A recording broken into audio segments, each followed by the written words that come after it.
Hello friends, कैसे हैं आप सभी। आशा करती हूँ आप सभी अच्छे होंगे। तो चलिए, आज मैं काफ़ी टाइम बाद आपसे मुलाकात हो रही है। अभी थोड़ा सा प्रॉब्लम आ गई थी। हमारा जो फ़ोन मतलब है, अभी छुट्टियाँ हो गई हैं ना, तो थोड़ा सा बोर्ड की भी दिक्कत थी। बोर्ड भी नहीं था और हमारा ये ट्राइपॉड भी नहीं था, हम वीडियो नहीं बना पा रहे थे। लेकिन अब आज से आपको वीडियो कंटिन्यू मिलेगी। तो आज हम लेकर आए हैं आपके लिए अपने मैथ का अपना दूसरा टॉपिक। जो हमारा मैथ का पहला टॉपिक था पैटर्न्स, वो हमने कंप्लीट कर लिया है। इसके पार्ट 3 है और आज का हमारा टॉपिक है डाटा हैंडलिंग। तो डाटा हैंडलिंग है, इसको हम कोशिश करेंगे कि आज ही मतलब एक ही वीडियो में हम सारा कवर कर लें। डाटा हैंडलिंग के जो भी क्वेश्चन है, एलिमेंट्री लेवल के जो क्वेश्चन आते हैं एग्जाम में, वो सारे हम इसी में कवर कर लें। ठीक है, तो बिना टाइम वेस्ट किए चलिए आइए हम शुरू करते हैं अपना। तो सबसे पहले हम ये समझ लेते हैं कि डाटा हैंडलिंग का मतलब होता क्या है। तो डाटा हैंडलिंग जो है, इसका मतलब है गैदरिंग मतलब इकट्ठा करना, ठीक है, और रिकॉर्डिंग या फिर रिकॉर्डिंग इंफॉर्मेशन। ठीक है, तो डाटा हैंडलिंग का मतलब है गैदरिंग एंड रिकॉर्डिंग इंफॉर्मेशन, यानी कि सूचनाओं को इकट्ठा करना, है ना, उनको एक जगह समाहित करना, एक जगह इकट्ठा करना। जैसे कि आपने सांख्यिकी सुना है ना, तो सांख्यिकी जो है वो डाटा हैंडलिंग का ही एक पार्ट है। तो देखिए, सबसे पहले हम डाटा हैंडलिंग का ये समझ लेते हैं, चाहे वो प्राइमरी लेवल हो, चाहे वो 10th क्लास हो, चाहे 12th क्लास हो, किसी भी क्लास में जो डाटा हैंडलिंग है उसका मतलब क्या होता है। तो सबका मतलब सांख्यिकी है सूचना इकट्ठी करना एक साथ, है ना, गैदरिंग रिकॉर्डिंग इंफॉर्मेशन। तो अब इसके कितने पार्ट होते हैं। देखिए, जो डाटा हैंडलिंग है इसको 6 पार्ट में बांटा गया है टोटल, एलिमेंट्री लेवल से हायर एजुकेशन तक। कैसे, जो सबसे हमारा है वो हमारा है पिक्टोग्राफ। ठीक है, तो पिक्टोग्राफ का मतलब है जो चित्र बनी होते हैं ना, वैसा। पिक्टोग्राफ का मतलब होता है, जैसे कोई एक ये ग्राफ बना दिया है, इसमें बोल दिया यहाँ पे क्लास 1, यहाँ पे लिख दिया क्लास है ये 2 3 4। इसमें क्लास 1 में जो बच्चे हैं वो हमारे 2 बच्चे हैं, ठीक है। क्लास 2 में बच्चे हैं वो हमारे 3 बच्चे हैं। तो यानी कि इसमें मान लो 3 में केवल 1 बच्चा है, यानी कि ये केवल वैसे बता रहे हैं फॉर एग्जाम्पल। इसमें मान लीजिए फिर 2 बच्चे हैं। तो इस तरीके से जो पिक्चर बना दी, यानी कि इमेज, जिस चीज के बारे में हम बताना चाह रहे हैं उसकी इमेज आपके सामने है। जैसे ये बच्चा है तो उसका मुंह बना दिया, ठीक है। आपको अगर बुक बतानी है, पेन बताना है, तो वहाँ पे पेन दिखा दिए, बुक है तो बुक दिखा दी। इस तरीके से जो पिक्चराइजेशन किया जाता है जिन चीज़ों का, उसे हम कहते हैं पिक्टोग्राफ। तो इसके माध्यम से इसमें आपको एक इकाई भी दे सकता है, कोई भी यूनिट दे दी कि यूनिट में क्या दे दिया, एक जो फेज है वो हमारा 10 के बराबर है। तो अगर हमारा एक फेज जो है वो 10 के बराबर है, तो हमने क्लास 1 में 2 फेज है, तो 2 फेज कितने बच्चों के बराबर हो गए, यानी कि इसका मतलब है क्लास 1 में 20 बच्चे हैं, क्योंकि एक फेज जो है वो 10 बच्चों के बराबर है। तो इस तरीके से भी आपको दे सकता है, या आपको टोटल 10 बच्चे यहाँ पे बना के दे सकता है, 10 फेज बना के दे सकता है, या आपको ऊपर यूनिट दे सकता है कि यूनिट इकाई का मतलब है कि एक इकाई, एक फेज जो है वो हमारा 10 बच्चों के बराबर है ना। तो इस तरीके से आप इसको समझ लीजिए, ये हमारा क्या हो गया, ये हमारा हो गया पिक्टोग्राफ, ठीक है। दूसरा हमारा होता है बार ग्राफ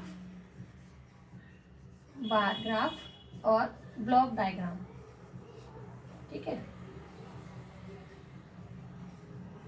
या ब्लॉक बार कह लो या कुछ भी कह लो, ब्लॉक डायग्राम भी कह सकते हैं, ब्लॉक बार भी कह सकते हैं, ठीक है।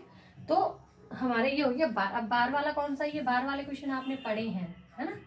तो ऐसे जो बनता है ये हमारा हो गया बार। यहाँ पे कोई भी नंबर दे दिया, उसके इक्वल ये बनाते जा रहे हैं हम, तो ये हमारा बार है। और बार में ही हम ब्लॉक को समझ लेते हैं। ब्लॉक का मतलब सिर्फ ये है, इस तरीके से ब्लॉक बना के दे दिए जाते हैं, अलग अलग कलर के दे देते हैं ना। तो इसमें 4 ब्लॉक हो गए। तो ये और छोटे बच्चों पे, छोटे स्तर के बच्चों के लिए इस तरीके से बार की जगह पे ऐसे ब्लॉक बना के दे दिए। तो ये हमारा हो गया ब्लॉक डायग्राम, ठीक है। इससे जो भी क्वेश्चन आएंगे उन्हें हम कहेंगे ब्लॉक डायग्राम वाले क्वेश्चन। तो दूसरा हमारा हो गया ब्लॉक डायग्राम। तीसरा हमारा होता है टैली मार्क्स या फिर टैली बार डायग्राम, जो भी है। तो टैली चिन्ह आप समझते हैं, टैली का मतलब है एक को एक, जैसे मान लो 1 2 3 4 कहीं पे लिख दिया, यहाँ पे हमें इनको टैली चिन्ह में लिखना है। तो टैली में 1 को 1 लिखते हैं, 2 को 2 लिखते हैं, 3 को 3 लिखते हैं, 4 को 4 लिखते हैं, और 5 जब आता है हमारा तो 4 लिख करके ऐसे क्रॉस कर देते हैं, तो ये हमारा हो जाता है 5। तो इस तरीके से ये होता है टैली मार्क्स। तो इस तरीके का डायग्राम डाटा हैंडलिंग के अंतर्गत आता है। 3 हो गए हमारे। चौथा जो हमारा होता है टैली, इसके बाद में वो होता है टाइम ग्राफ। टाइम ग्राफ, तो जो टाइम ग्राफ होता है इसका मतलब ये है, आपको इस तरीके से जब मिलता है, नीचे आपको टाइम दिया रहता है, ठीक है, उसको आपको वर्कर की संख्या दे दी, कुछ भी दे दिया, इतने वर्कर हैं, 10 हैं, 20 हैं, वो 1 घंटे में, 2 घंटे में, 3 घंटे में यहाँ पे टाइम दे दिया, इतने में इतना काम करते हैं। तो इस तरीके के जो ग्राफ यहाँ पे जिसमें समय दिया रहता है उसको हम कहते हैं टाइम ग्राफ। ठीक है, तो ये आपको समझ में आ गया होगा। अब हम अगले पे चलते हैं। अगला हमारा 5वें नंबर का है, वो है लाइन ग्राफ। लाइन ग्राफ, तो लाइन ग्राफ का मतलब ये है, जैसे यहाँ पे कुछ पॉइंट, आपने पॉइंट वाला देखा होगा, यहाँ से ये इस पे गया, फिर ये इस पे चला गया, फिर ये इधर आया, फिर इधर यहाँ पे इन्होंने डेट दे दी कि 19 या 20 में या 24 में, कुछ भी इस तरीके से। तो ये जो लाइन पे बार जो चलता है वो उसको बोलते हैं हम लाइन बार। तो ये भी आपको समझ में आ गया, ये हमारा लाइन ग्राफ। जो 6वां होता है, जो लास्ट नंबर पे होता है, ये सबसे टफ कह सकते हो, सबसे इजी भी कह सकते हो, और सबसे ज़्यादा एग्जाम्स में पूछा जाने वाला, यानी कि एलिमेंट्री लेवल के एग्जाम से लेकर के एसएससी सीजीएल तक जो क्वेश्चन आता है, वो हमारा सबसे लास्ट जो ग्राफ होता है वो होता है पाई चार्ट। पाई चार्ट को आप समझते हैं, पाई चार्ट को इस तरीके से हम देखते हैं, कभी कभी ये सर्कल में मिलता है और हमें स्क्वायर शेप में भी मिलता है, ये 2 शेप में हमें देखने को मिलता है। तो जैसे आपको इस तरीके से बना दिया, फिर इसको बना दिया, ये आपका हो गया, मान लो ये 50% हो गया, परसेंटेज में आपको देखने को मिलता है ना। कभी कभी आपको ये नंबर्स में देखने को मिलता है, एंगल में देखने को मिलता है कि ये 30 डिग्री है, ये 50 डिग्री है, तो ये कितना, ये इतनी डिग्री है। तो इस तरीके से इनका डिवाइड करना होता है हमें। इस तरीके से पाई ग्राफ पे जो क्वेश्चन बनते हैं वो 2 तरीके से बनते हैं, एक तो परसेंटेज बेस पे बनते हैं और दूसरा हमारा कोण एंगल बेस पे बनते हैं। ठीक है, तो आपको ये समझ में आ गया होगा। तो आप एक बार इनको नोट कर लीजिए। डाटा हैंडलिंग, चाहे वो एलिमेंट्री लेवल से लेकर हो, चाहे वो अपर एजुकेशन हो, हायर एजुकेशन हो, सब में जो डाटा हैंडलिंग जो है उनके 6 टॉपिक होते हैं जो आपके सामने, इनको आप नोट कर सकते हैं।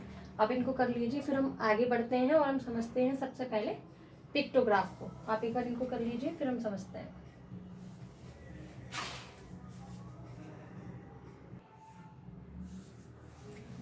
चलिए आइए शुरू करते हैं हम। तो देखिए, जैसे कि आपको क्वेश्चन दिखाई दे रहा है, आपने वो वाला नोट कर लिया होगा, ये स्क्रीनशॉट ले लिया होगा। तो अब देखिए, सबसे पहला हमारा क्वेश्चन है, बोर्ड थोड़ा छोटा है तो इसलिए हमने थोड़ा छोटा लिखा है, थोड़ा सा मैनेज कर लीजिए। इसमें देखिए हम पढ़ के सुनाते हैं, फिर आपको समझ आ जाएगा। A survey carried out of 30 students of class 5 in a school. एक स्कूल में क्लास 5 के जो बच्चे थे उनमें एक सर्वे हुआ है ना। Data about the different mode of transport use by them. जो बच्चों के द्वारा डिफरेंट टाइप के जो ट्रांसपोर्ट यानी व्हीकल जो यूज किए जाते थे स्कूल जाने के लिए, to travel to school was displayed as pictograph. वो आपको पिक्टोग्राफ में दिखाई दे रहे हैं, पिक्टोग्राफ के रूप में। तो यानी कि जैसे सारे बच्चे एक साथ एक ही गाड़ी से स्कूल तो नहीं जाते ना, कोई पैदल जाता है, कोई कार से जाता है, कोई बस से जाता है, कोई साइकिल से जाता है। तो ऐसे हर तरीके के बच्चे हैं, तो उन सब का जो डाटा है वो हमें एक पिक्टोग्राफ के रूप में इसमें दिखाई दे रहा है। तो इसमें से क्वेश्चन क्या है, तो आपको ये दे रखा होगा है ना। जो आपसे क्वेश्चन पूछा जाएगा वो ये है कि नंबर ऑफ स्टूडेंट, उन बच्चों का नंबर बताइए जो प्राइवेट कार से जाते हैं। तो आप जैसा कि देख पा रहे हैं, प्राइवेट कार से हमारे कितने स्टूडेंट जा रहे हैं, 4। तो हमारा आंसर होगा प्राइवेट कार से स्टूडेंट जो जा रहे हैं उनकी संख्या है 4। अगर पूछता है क्वेश्चन पब्लिक बस से बच्चे कितने जाते हैं, तो पब्लिक बस से जो बच्चे जा रहे हैं वो है हमारे 5। स्कूल बस से जो बच्चे जा रहे हैं, स्कूल बस से जो बच्चे जा रहे हैं वो हैं 11। ठीक है, साइकिल से जो बच्चे जा रहे हैं वो हैं 3 बच्चे। वॉकिंग जो पैदल बच्चे जाते हैं वो है हमारे 7। ठीक है, क्वेश्चन इनसे ऐसे अलग अलग पूछ सकता है। एक क्वेश्चन आपका बनता है कि जो स्कूल बस से जो बच्चे जा रहे हैं, स्कूल बस से जो बच्चे जा रहे हैं और जो बच्चे साइकिल से जा रहे हैं, जो बच्चे साइकिल से जा रहे हैं, इनमें कितना डिफरेंस है। ठीक है। तो अगर वो डिफरेंस पूछता है तो हमें पता है स्कूल बस से 11 बच्चे जा रहे हैं और साइकिल से 3 बच्चे जा रहे हैं, तो इसका मतलब है इसका अगर हम डिफरेंस निकालेंगे तो ये हमारा हो गया 8।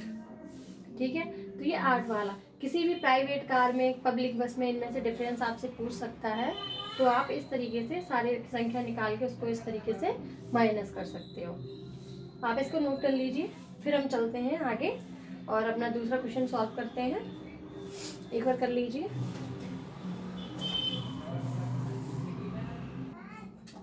चलिए, तो नेक्स्ट जो हमारा क्वेश्चन है वो आपके सामने है, आपने वाला नोट कर लिया। और एक हम पिक्टोग्राफ का एक सेम दूसरा क्वेश्चन हम अपना एक देख लेते हैं। तो देखिए इसमें क्या है, जैसे हमने पहले आपको स्टार्टिंग में बताया था कि आपको यूनिट दे रखी है। ये क्या है, वॉच है। ठीक है, हमने केवल क्वेश्चन लिखा है, इसको हम जो क्वेश्चन को सॉल्व करेंगे इससे।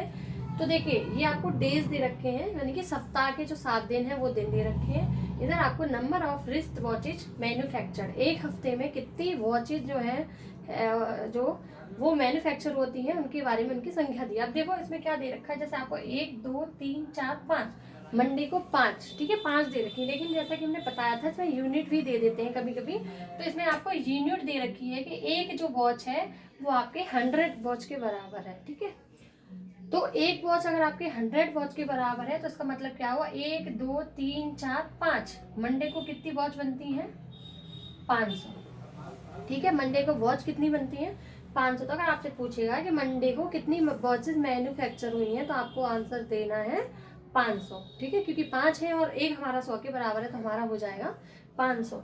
अब देखिए इसमें आपको 2 जगह जो है, ये देखिए ये पूरा ऐसे गोल नहीं है, हाफ है, कटी हुई है ना। एक जगह यहाँ आपको दिख रहा होगा, यहाँ भी देखो ये कटी हुई दिखाई दे रही है, पूरा ऐसे गोल नहीं है, पूरी वॉच नहीं बनी है। तो इसका मतलब है कि जैसे ये काउंट करिए 1 2 3 4 5, अगर ये पूरा होता तो 500 वॉच हो जाती, लेकिन ये पूरा नहीं है। 1 2 3 4, यानी कि 4 तक तो पूरा है, यानी कि 400 तो कंप्लीट है हमारे, लेकिन अगर ये पूरा होता तो 500 हो जाते। तो 400 से 100 अधिक है, लेकिन 500 से कम वॉच है। अब हमें ये नहीं पता कि कितनी है, 465 हो सकती है, 470 हो सकती है, 499 हो सकती है, लेकिन जितनी भी है 500 से कम होंगी। ठीक है, तो अगर आपको पूछता है कि ट्यूसडे को कितनी वॉचेस तैयार हुई हैं, तो आपको अगर ये कटा हुआ चित्र अगर मिल जाए तो आप ये मत समझिए कि मिस प्रिंट हो गया है, तो हमें इसका मतलब समझना है कि 400 से तो अधिक है लेकिन 500 से कम है। तो अगर ये वाला ऑप्शन हमें दिखता है तो हम इस पर टिक करेंगे कि 400 से अधिक और 500 से कम। दूसरा क्वेश्चन ऐसा बन सकता है कि सबसे कम जो वॉच है वो किस दिन बनी है और कितनी बनी है ना, 2 क्वेश्चन बन जाएंगे। तो आप देख सकते हैं सबसे कम जो है वो आपको 3 संख्या सैटरडे को दिख रही है, तो सैटरडे को सबसे पहले तो आंसर हो जाएगा हमारा सैटरडे। और दूसरा कितनी बनी है, तो 3 वॉच है, तो 3 इंटू 1 वॉच हमारी 100 के बराबर है, तो सैटरडे को कितनी वॉच बनी है, 300, यानी कि 300 घड़ी हमने शनिवार को बनाई है। ठीक है, अब एक क्वेश्चन पूछ सकता है कि सबसे अधिक वॉच किस दिन बनी है। ठीक है, तो सबसे जो अधिक है वो आपको दिख रही होंगी, ये भी कटा हुआ है, इसमें देखो 1 2 3 4 5 6 7, सबसे अधिक जो वॉच है वो हमारी वेडनेसडे को बनी है और वो बनी है 700। एक क्वेश्चन ये बन सकता है सबसे अधिक किस दिन बनी है, एक बन सकता है सबसे कम किस दिन बनी है, एक बन सकता है मंडे को या ट्यूसडे को किसी भी दिन को पूछ लेगा कि कितनी वॉच बनी है, एक पूछ लेगा इस वाले को जो कटी हुई ऐसा दे दिया अगर कोई, तो इसमें कितनी बनी, क्योंकि आप कंफ्यूज ना हो जाओ कि आप 400 कर दो कि 500 कर दो इसके लिए। और एक और जो लास्ट क्वेश्चन इससे बनता है वो जो बचता है वो बनता है हमारा कि मैक्सिमम वॉच है और जिस दिन जो लीस्ट वॉच बनी है, सबसे मैक्सिमम जिस दिन बनी है और लीस्ट जो जिस दिन बनी है उनमें कितने का डिफरेंस है। तो सबसे ज़्यादा जो वॉच है वो हमारी 700 है और सबसे कम यानी कि मैक्सिमम का डिफरेंस जो है वो मिनिमम ये लीस्ट जिस दिन बनी है उससे कितने का डिफरेंस है। तो 700 हमारी सबसे ज़्यादा बनी है और जो सबसे कम बनी है वो है हमारी 300, तो हमारा डिफरेंस जो है वो हमारा हो जाएगा 400 का डिफरेंस है इनमें। तो ये वाला क्वेश्चन आप अच्छे से ध्यान से देख लीजिए, ये हमारा सेम पिक्टोग्राफ का ये दूसरा क्वेश्चन है। अब हम नेक्स्ट क्वेश्चन करेंगे, उससे पहले आप इसको नोट कर लीजिए, या आपका स्क्रीनशॉट लेना है तो आप स्क्रीनशॉट भी ले सकते हैं।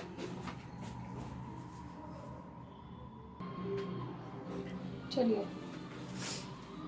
देखिए वीडियो थोड़ी सी लंबी हो जाती है ना, लेकिन बात ये हमारा ये रहता है कि हम एक ही टॉपिक में एक ही वीडियो में सारे टॉपिक वो पूरा जो टॉपिक है हमारा वो कंप्लीट हो जाए, लेकिन देखते हैं हम इसमें कितना कर पाते हैं, तो उस हिसाब से हम अपना कंप्लीट करते हैं।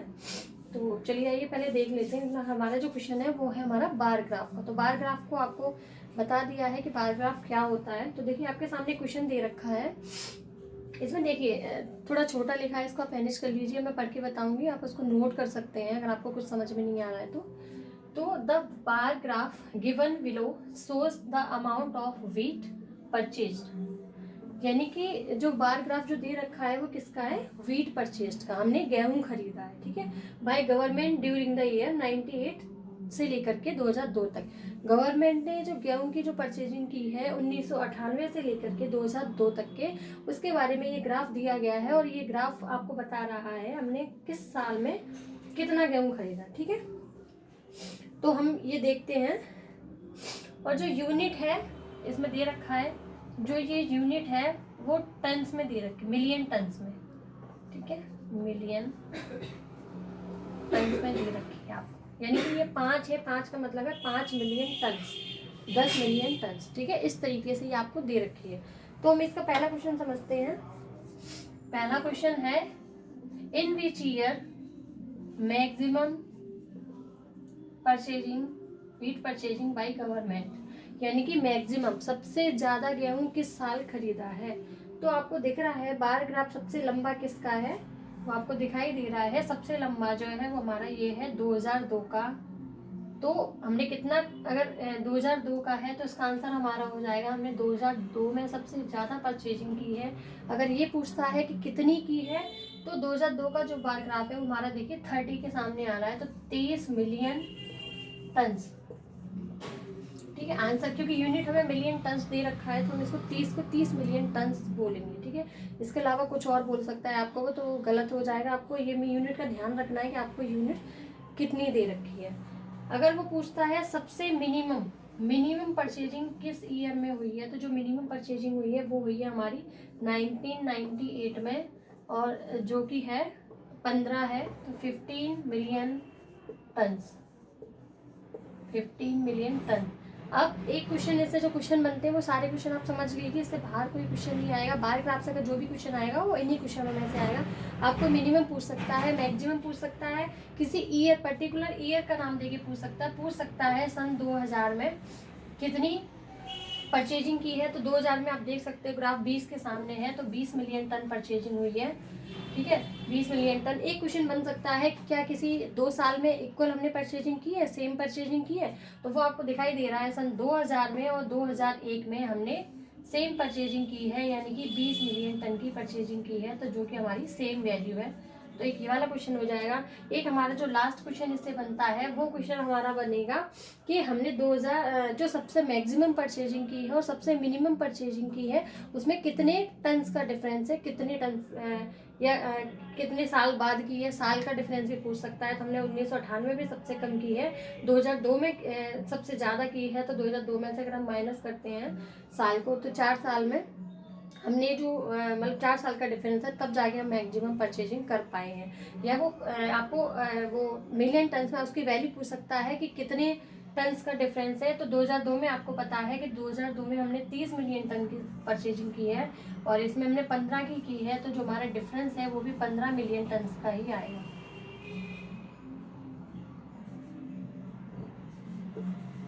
ठीक है, तो ये वाले बार ग्राफ से जो भी क्वेश्चन बनते हैं वो यही हैं, आप इनको कर लीजिए और वीडियो हमारा काफ़ी लंबा हो जाएगा। तो नेक्स्ट जो क्वेश्चन करेंगे, एक क्वेश्चन और बाद में देखेंगे, बार ग्राफ का, लाइन ग्राफ का जो भी समझेंगे उसको नेक्स्ट वीडियो में देखेंगे, क्योंकि काफ़ी वीडियो लंबी हो जाएगी। तो पार्ट 2 में हमारा जो डाटा हैंडलिंग है वो टॉपिक खत्म हो जाएगा। इसके अलावा आपको बाहर से कुछ भी नहीं पढ़ना है। इससे डाटा हैंडलिंग से रिलेटेड जितने क्वेश्चन हैं, चाहे वो न्यूमेरिकल टाइप क्वेश्चन हो या फिर थ्योरी बेसिस क्वेश्चन हो, वो थ्योरी बेसिस जो क्वेश्चन है उनको भी हम नेक्स्ट वीडियो में कवर करेंगे। तो थ्योरी से भी और न्यूमेरिकल क्वेश्चन जो होते हैं वो भी आपको इससे बाहर कहीं नहीं मिलेंगे। तो मिलते हैं अपनी नेक्स्ट वीडियो में पार्ट 2 में, तब तक आप इसको देख लीजिए। सेफ रहे, स्वस्थ रहे, थैंक यू।